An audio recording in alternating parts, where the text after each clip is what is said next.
Hello everyone, thank you so much for joining us. We are here today to film our third episode of Your Story is Fishkill's Story. My name is Lisa Gomez. I am a librarian here at the Blodgett Memorial Library in Fishkill, New York. Today is October 6th, 2020, and we are in the adult fiction section of the Blodgett Memorial Library. We have a very special guest joining us today, Mr. Allan Way. He is the Village of Fishkill historian. He is also a firefighter and a wonderful community member. Allan, thank you so much for joining us today. We're really excited to chat a little bit about your personal history and some of the history of Fishkill itself. Would you mind stating for me your name, where, and when you were born, please? Well, my name is Allan Way. I have a middle name, Robert, which I don't use often. I was born in Butterfield Memorial Hospital in Cold Spring while my parents were living in Glenham at the time, and that's where I was started. Now, do you know anything about how your family first came to the United States or how long they've lived in the Hudson Valley area? I haven't a clue. The history we've tried. I have a nephew who's worked with me to try and trace history. We have not been successful. The name Way, from our family's perspective, seems to truncate with my grandfather's and his brothers. So we haven't given up hope, but still we're looking, but we don't go beyond our first level grandparents. Can you tell me a little bit about your profession? I'm a professional retiree now. I've been retired just about 10 years from IBM. But I'll take it back a little bit earlier. When I graduated from high school, I decided to enter the Air Force. And so I enlisted, and I was trained down in Lackland Air Force Base in Texas, like most people in the Air Force start out. Went to a tech school that was nearly a year long over in Biloxi, Mississippi. And then I was sent overseas to Spain. I didn't choose Spain. It chose me, I guess, but nonetheless, I ended up at Torrejon Air Base, which is outside of Madrid. And I spent a little over a year there. And then the Air Force decided I needed to go to West Pakistan, as it was called that time. Now it's just called Pakistan. And I went to an air station, no airplanes, at Peshawar, which is way up in the north at the foothills of the Himalayas. It was a beautiful area, hot, dry, and a transmitter station with very high-powered transmitters. I enjoyed that assignment very much. I found out that the Pakistani people weren't the fierce people I thought they were before I got there. Made many good friends, got to visit people. The folks lived in mud huts. That was their normal style. The big cities had concrete houses, but the country people had mud huts. And I was invited to their home, which was an honor because not many of us airmen were invited to the homes. I was told I cannot talk to the wives, that if I wanted to say something to them, I would tell the husband and he would talk to her. This was the tradition that the Muslim people in the area had, so I don't want to mess it up. But I ate good. I don't know what I ate all the time, but I'm here to tell you about it, so it must have been good. But that was my Air Force experience. I spent most of my time, other than in Spain. Spain I spent the most time. I got transferred back to Spain, which is a good thing, because prior to going to Pakistan, I met the girl who would become my wife. While I was in Pakistan, I had a Spanish-American, or I should say a Spanish-English dictionary. American's not a language, I found out. Anyhow, I had the dictionary, and that's how I learned Spanish. So my wife-to-be did not speak English when I met her, and I did not speak Spanish.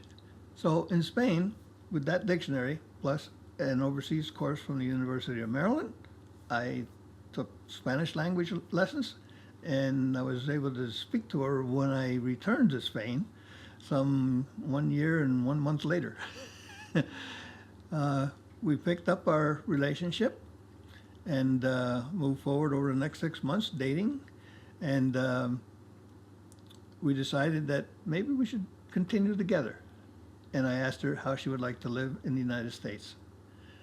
And she said, I think I might like that. And so we made arrangements with the base, our base chaplain. He suggested that I go to a church in Spain and marry her in her home church if that is what she wanted. And we did. So Our Lady of Fatima in Madrid was where we were married. And then I was transferred to Seville in southern Spain, to an air base called Morón Air Base, which was outside of Seville. And we purchased, or I should say we rented an apartment in the city of Seville, and I commuted out to the base every morning and came home every night. And we lived in Seville for almost a year, and then we returned to the States. We came back in December, and there was snow. We had the first big snow. We had probably a good 10 inches, which was even a lot for us. But I was amused by my wife when she would go outside, because she would walk in the snow, never where people had already shoveled or plowed, because she liked the feel of the snow under her foot, and I was amused by that. But she had a great time with it until she, like I, aged and decided that snow may be not as exciting as it used to be.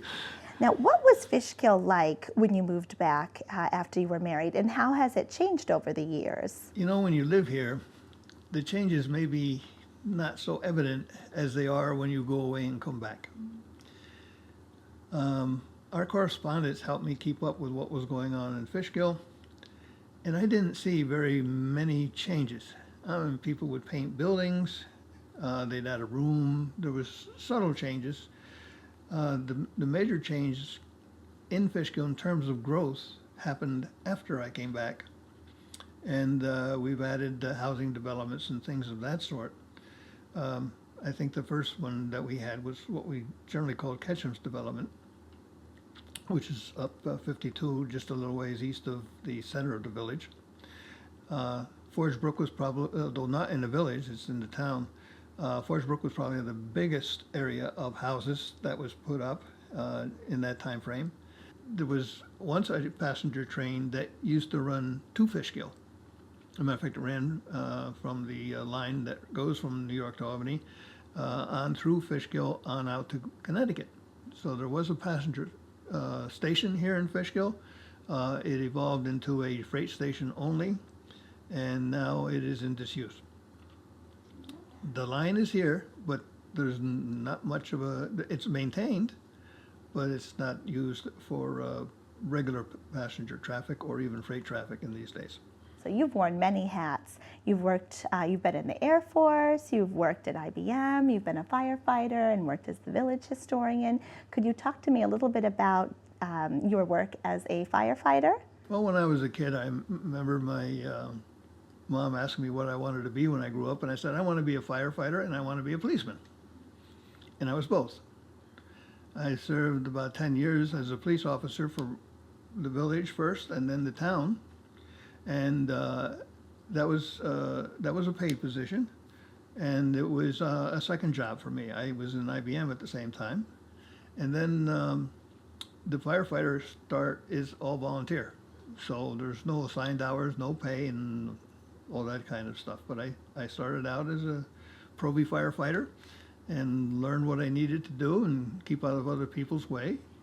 My first fire was a house fire in the first floor, split level ranch, and a fellow firefighter and I were assigned to go and search the living floor, and we were going into the kitchen, and the guy that was with me had been a firefighter for quite some time, and this is my first fire, and I'm learning what, hey, this is smoke, you can't really see what's going on, you feel your way around, you go into a door, you touch it, see if it's hot you don't open it, that kind of thing. And I found a door, it wasn't hot, I opened it, I stepped in, and bam, I got hit in my face mask. I walked into a closet and hit a shelf. But anyhow, I learned. Things like that do happen. And we did get the fire out, and the house was saved. But and the tragic part about the fire timing was it was Thanksgiving Day. So the family had a little smoky house, but they had it, and it, they didn't have to rebuild it. Now, do you remember a particular fire that caused a lot of damage and maybe changed or altered the structure to some of the buildings that we know today? Well, the first fire I remember along those lines was what we call the Fishkill Tire Shop fire. Fishkill Tire is still in business in the village and with the same ownership and that kind of thing, although expanded. But it first started in what was originally the Fishkill Hardware Store. It was a part of the continuing group of stores where the White House Bar still is today. But the building that the tire store was in was demolished. The fire started on a Friday evening, and the building was stacked full with tires. Ceiling, floor to ceiling, basement, floor to ceiling, tires. And I don't know how the fire started. I don't think any of us know today. But it did start somewhere in the first floor area and proceeded through the entire building, and it was a 2-story building. We fought the fire that day. We had mutual aid from the newly formed Rombau Fire Company, from the city of Beacon.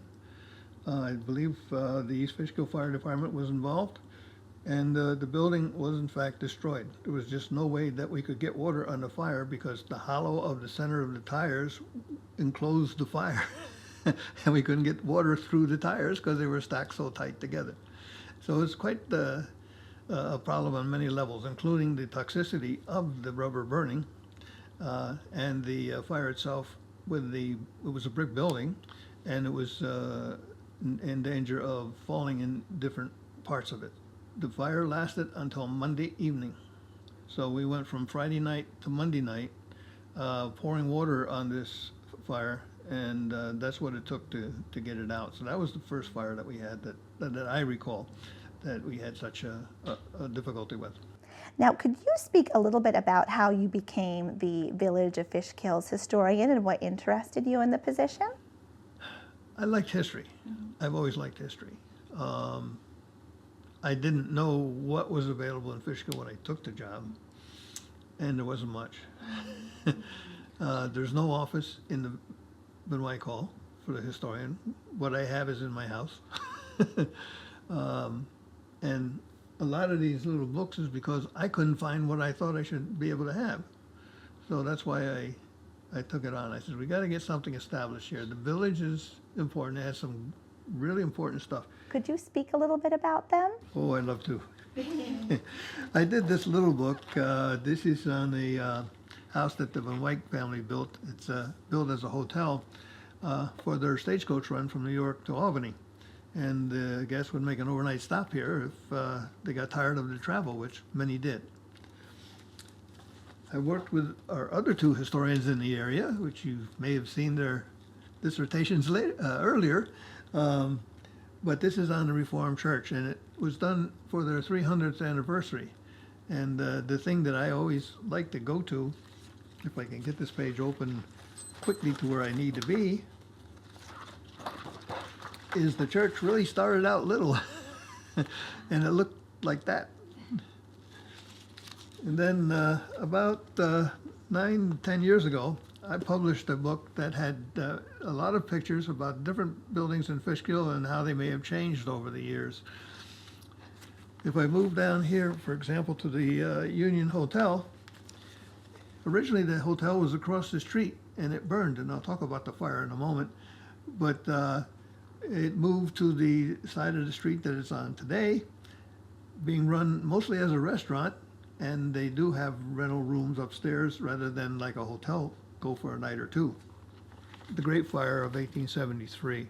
It actually burned buildings, they were all wood in those days, from where the Van Wyck Hall is now. It was not there at the time of the fire, all the way up through the beauty salon that's in the middle of Main Street right now.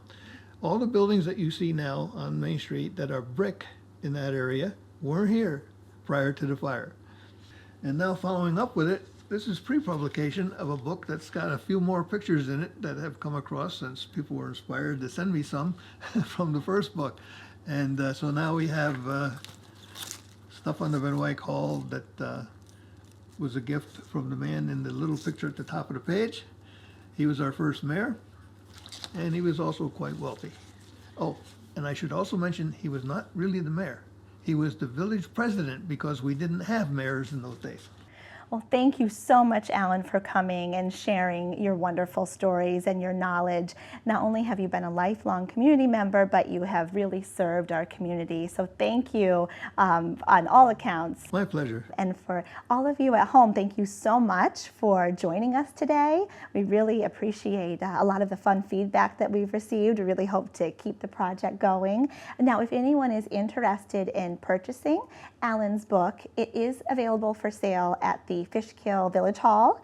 And then also we do have a copy of it in the local history room at the Blodgett Memorial Library. So you could always set up an appointment with our local historian, Tony, from episode 2, if you'd like to view that or any other interesting things that she has there. So feel free to contact her. And thank you again so much, and we hope to see you soon. Have a great day.